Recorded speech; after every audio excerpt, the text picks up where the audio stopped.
Lengo letu la chama ni kushika dola. Tushike dola, tushike majimbo, tushike na kata. Kuanzia sasa, kila kiongozi, kila mwanachama aondoke na hiyo imani kwamba dola tunaikamata. CCM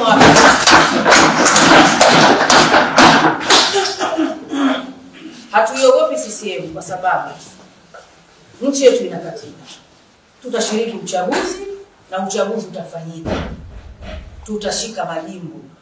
Tutapata majimbo na wahakikishia tutapata majimbo, tutapata kata na ikiwezekana hata urais tunaweza kuchukua. Na waamini kama mnakumbuka NCCR Mageuzi tulikuwa sehemu ya kikosi kazi cha taifa ambacho kilikuja na mapendekezo ya kufanya makubaliano ya mfumo wa uchaguzi, kufanya mabadiliko ya mfumo wa uchaguzi. Ndugu wajumbe, mnafahamu kwamba kikosi kazi hiki kiliongozwa na Profesa Mkandala na viongozi wote wakuu wa vyama vya kisiasa walikuwa wajumbe wa kikosi kazi hicho, tukiwemo sisi NCCR Mageuzi na CCM pia walishiriki na vyama vingine vilishiriki. Kikosi kazi hiki ni sehemu ya baraza la vyama vya siasa. Kikosi kazi hiki kilitoa mapendekezo na NCCR Mageuzi tulikuwa sehemu ya kikosi kazi hicho. Sisi NCCR tulitoa mapendekezo ambayo ndio tuliona yanatutatiza. Cha kwanza ambacho tuliona tunatakiwa kukipendekeza kama NCCR Mageuzi, tulipinga wakurugenzi wa halmashauri, manispaa na majiji kuwa wasimamizi wa uchaguzi kwa sababu tuliwaona kama makada wa CCM.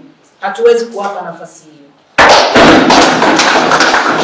Kwa kupinga hilo, jambo hili limefanywa kazi na sasa wakurugenzi sio wasimamizi wa uchaguzi tena, bali jukumu hili lipo kwa maafisa waandamizi wa serikali kama nchi jirani ya Kenya inavyofanya, Uingereza na nchi nyingine kubwa huko duniani. Kwa hiyo hili si tatizo tena. Kwa la pili, lilikuwa ni madaraka ya rais katika kuteua wakurugenzi wa tume, wenyekiti pamoja na wajumbe wa tume. Jambo hili nalo limefanywa kazi.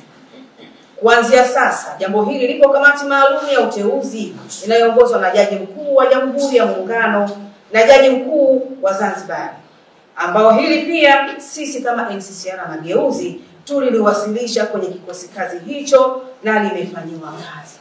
Suala la wasimamizi wa uchaguzi na wasimamizi wasaidizi, hawa tulitamani uwepo mchakato huru wa kuwapata na ndio yalikuwa mapendekezo yetu, na jambo hili nalo limefanywa kazi. Tume itatangaza nafasi za kazi kwenye gazeti la serikali.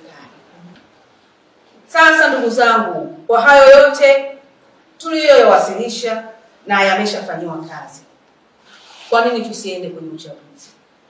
Tuna sababu nyingine yoyote ya kutoshiriki uchaguzi?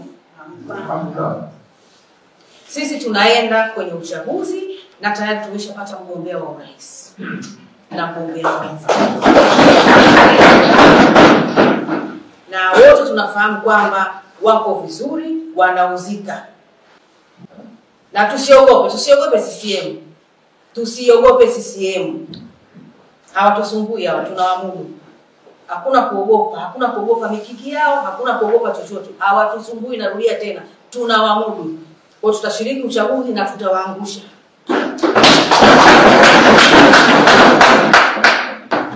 Na pia nichukue nafasi hii kuiomba serikali yetu isiruhusu watu kuvunja katiba, kwa kuwa uchaguzi upo mujibu wa katiba na sisi NCCR Mageuzi tunafuata katiba yetu ya Jamhuri ya Muungano wa Tanzania. Wote ni wamoja, tunafanya kazi kwa umoja na mshikamano ili kukiweka chama katika misingi iliyo imara, ili kukiweka chama katika hadhi inayostahili kama NCCR Mageuzi. Ile iliyokuwa miaka ile ya nyuma, ile miaka ya 90 na kitu, ile NCCR Mageuzi inakwenda kurudi kwa nguvu zaidi, kwa kishindo zaidi.